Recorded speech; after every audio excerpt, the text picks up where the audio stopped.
I had a lot of fun making my last video, so I thought I'd do another one. This time I'm making a guide for Infernus, which is my most played character. In this video today, I'm going to be talking through a few points. I'm going to explain the hero's abilities and his models, so his guns and stuff like that. I'm going to talk about the two kind of viable builds I see for him and the advantages and disadvantages of those builds. I'm then going to go through and outline what my item build is for him, explain what certain key items do and why they're especially good or important, and then kind of sum up by generally talking about how I think you want to play the hero in the game. The footage you see here is a match I played recently. It's against some friends actually, so you might notice a little bit of banter in the chat. Don't worry, it's all in good spirit. So, we'll start off by talking about his first ability, Catalyst. Catalyst is a AoE projectile that you throw out in front of you. When it explodes, it puts a debuff on enemies, which slows their movement speeds, amplifies the damage that Infernus does to them, and does a little bit of damage. The slow lasts for 4 seconds, the damage amp lasts for 8 seconds.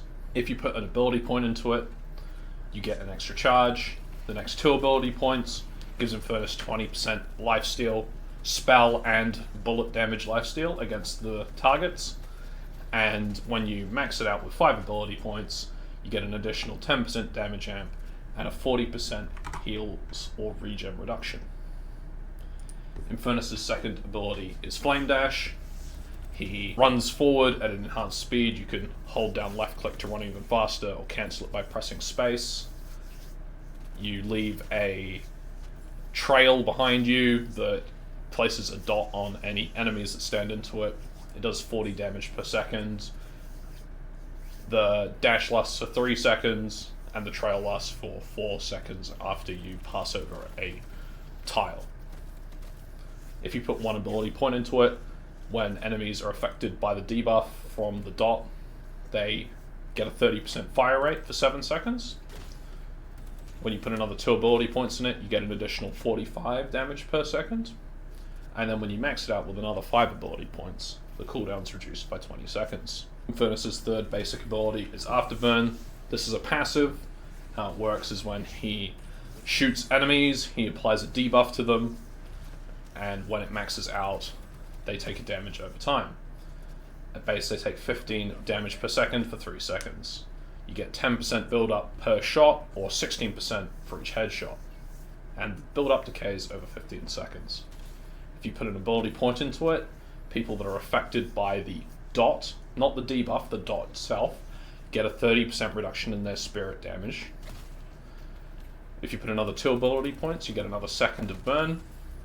And when you max it out, you get an additional 30 damage per second on the debuff. Infernus' ultimate concussive combustion is his 4th ability. This is a large AoE stun that goes off a few seconds after you click it. It has a 120 second cooldown, it does 160 damage, and it stuns for 1.25 seconds after a 3 second cooking delay. If you put 1 point into it, the cooldown is reduced by 40 seconds. If you put another 2 in, the stun goes up by half a second and the radius gets a bit bigger. When you max it out, it does more damage, and you get 100% spell lifesteal for each enemy unit that you hit. So what's the hero's model like? Well, he has a pretty average DPS, I would say, of 66. He fires quite fast, 10 bullets per second, each doing 6.6 damage, and he has 27 ammo in his clip at base. I'd say he has a slightly lower size clip than normal. His bullets travel pretty fast, and there's a pretty tight grouping on them. The firing fast is obviously useful for building up Afterburn.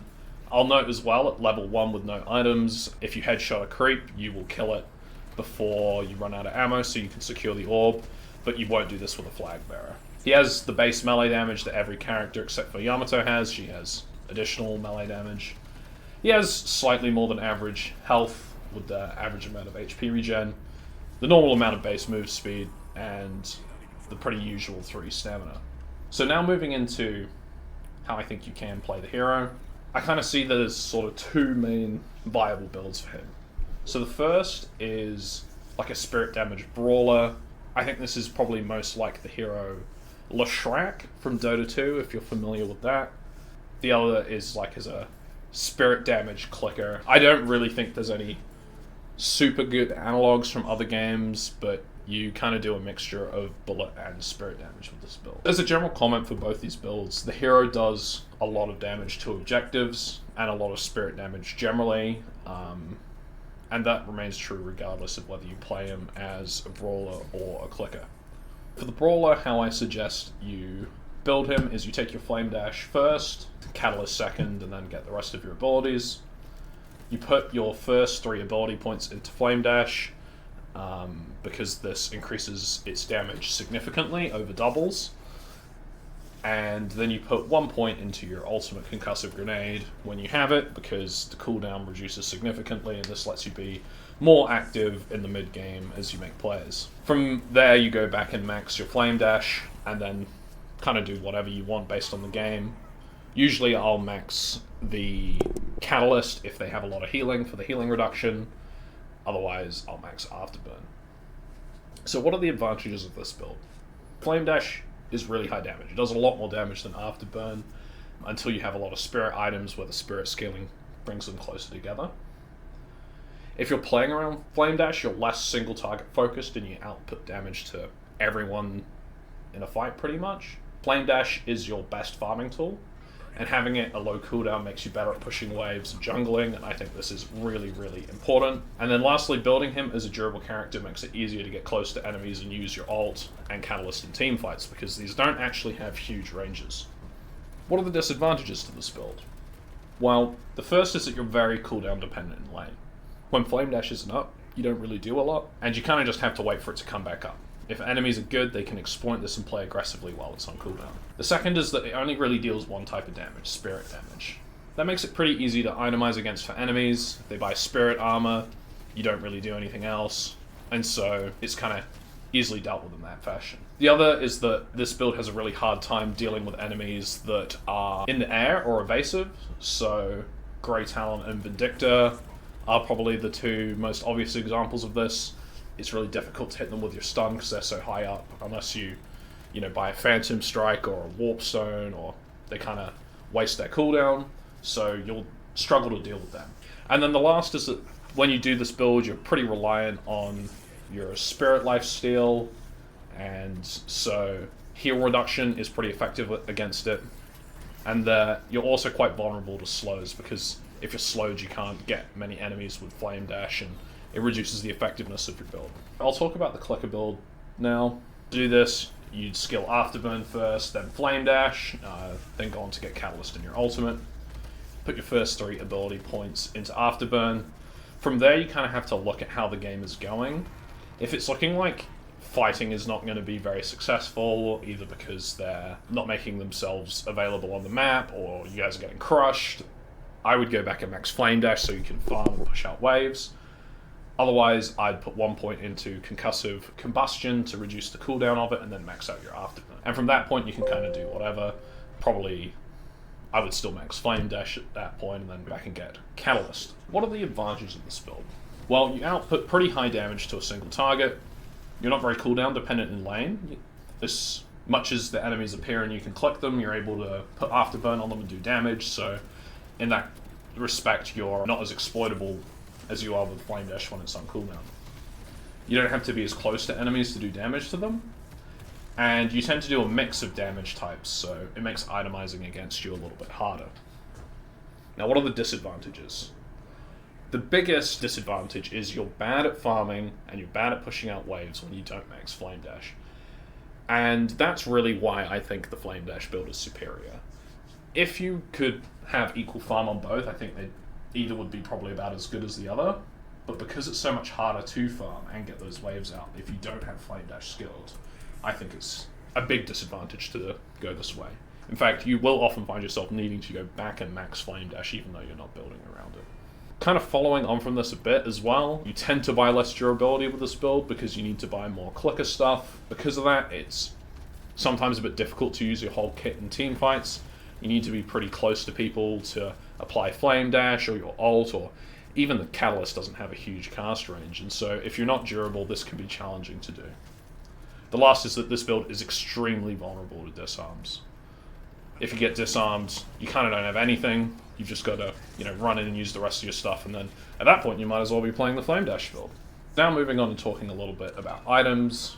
I'll show my item build on screen here. The build that I'm showing is geared towards the Brawler build.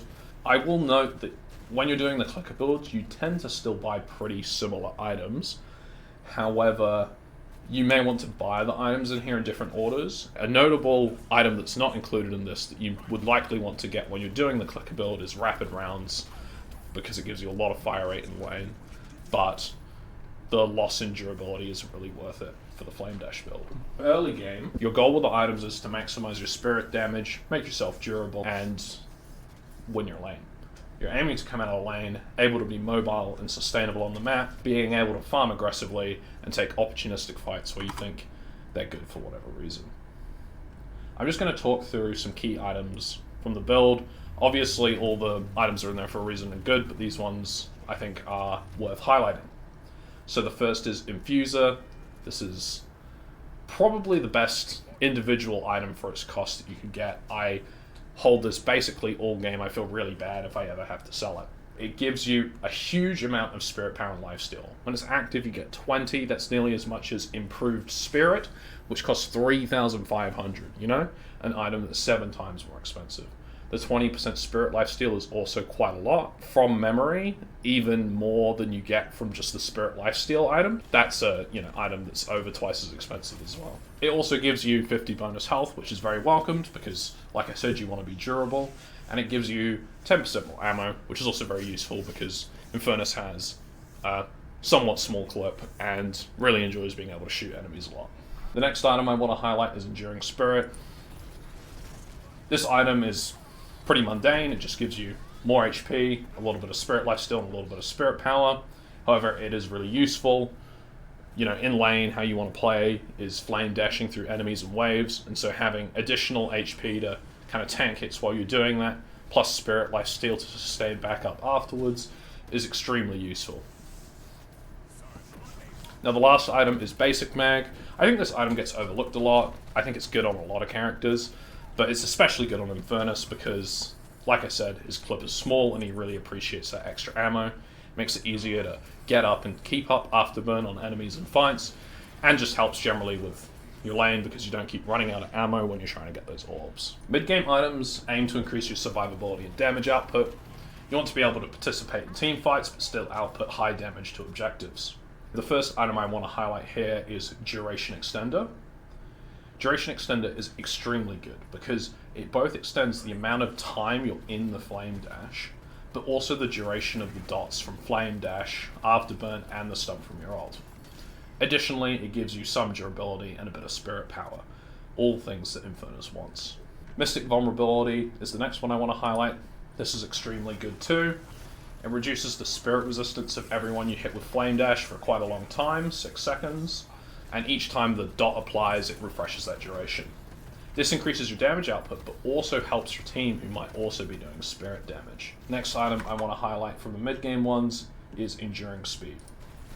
So Enduring Speed gives you more move speed and some, durability stats, but most importantly, it gives you a 40% movement slow resistance. This means that movement slows last 40% less long on you. This is really important because with this build, you want to be highly mobile in fights. You want to be running over every enemy, hitting lots of people with your ult, and then getting out before they retaliate. Reducing move speed slows is important for this because Flame Dash is based on your move speed. The last item I want to highlight from the mid-game is Soul Shredder Bullets. So Soul Shredder Bullets are a yellow item, but they help a lot with your spirit damage output. They give you a 10% spirit amp against the target you're shooting, and 20% spirit lifesteal, which is a lot. You will find that with these builds, you quickly run out of green and purple slots, and you'll be in dire need of flex slots. So having yellow items that help you still increase your spirit damage output is extremely useful. Late game items are there to kind of just build on what we already had. They make you do more spirit damage, they make you tankier, and they make you more mobile in fights. The first item I want to talk about here is Escalating Exposure. So this gives you a lot of stats and is built out of Mystic Vulnerability. So in addition to applying the effect of Mystic Vulnerability, it gives you a stacking 6% Spirit Amp each time you deal Spirit damage to the targets. This is maxed at once every 0.7 seconds, so that's basically every time you're going to proc it with Infernus because you've got dots on everyone, but that's a lot of Spirit damage amp, and it makes you do a lot of damage. The other item from late game that I want to highlight as well is Tesla Bullets. In a similar fashion to Soul Shredder, this is a yellow item that gives you more Spirit damage output. Infernus attacks really fast, so you get a lot of procs, and the procs scale with the Spirit damage amplifications that you naturally want to buy for the rest of your kit. There are other items that are probably more important than Tesla Bullets, but I think they're pretty self-explanatory, so I didn't go into them here. So lastly, I'm going to talk about how I think you should play the hero. I've kind of already talked about this as I've gone through the video already, but I'll sum it all up now. In lane, you want to use Flame Dash, ideally to hit both targets and all the creeps. It does a lot of damage, and then it pushes the wave up, which, as we know already from my earlier video, is really useful. If you have Catalyst when you do this, you should try to throw it on both the foes, so they take more damage and can't get away from you and your ally. In the mid game, you want to be farming aggressively on the side lanes. You kill Guardians and Walkers really fast, so that's why I target the side lanes. All you have to do to kill them is put Afterburn up, run through them with a Flame Dash, and put a Catalyst on them, keep the dot up, and it's all pretty easy from there. You're good at pushing waves, so you should be seeking to play alone and push out where you can. When you use Flame Dash, normally you want to try get a wave and a camp if possible, or 2 camps, to get the most out of the cooldown. Once you've maxed Flame Dash and have Spirit Lifesteal and Mystic Vulnerability, you can also kill the big camps, and this is pretty useful because they're worth a lot of gold. When you teamfight on the hero, you want to try and apply the Flame Dash dot to every enemy that you can. You want to run through everyone while cooking your ult, and then stun the key targets. Once you've stunned someone, if they're the target you think you can kill or want to kill, you should stop your Flame Dash and start shooting them. And then you can chase them after. The cooldown of Flame Dash is low enough with all the items that you can probably get 2 or even 3 off in most fights. The last thing to note, I think, is that Infernus is really good at killing mid-boss. He does a lot of damage with Catalyst, so when you put all your kit on him, he dies pretty quick. I think in theory you could solo it. That's probably not a good idea though, because it'd take a long time. When you take a good team fight around the middle areas of the map, try to get your team to move into mid-boss with you so you can capitalize on it. That's basically everything in terms of what I think about the hero. I really like Infernus. I hope you find this build helpful. If you do, and you're interested in seeing me publish a guide in game, I can do that too. And don't forget to like and subscribe and do all those cool YouTuber things. Now I'm going to let the rest of this play out in case anyone's interested in seeing how the match concludes. Actually, no, I'm not going to do that. I'll just stop it there.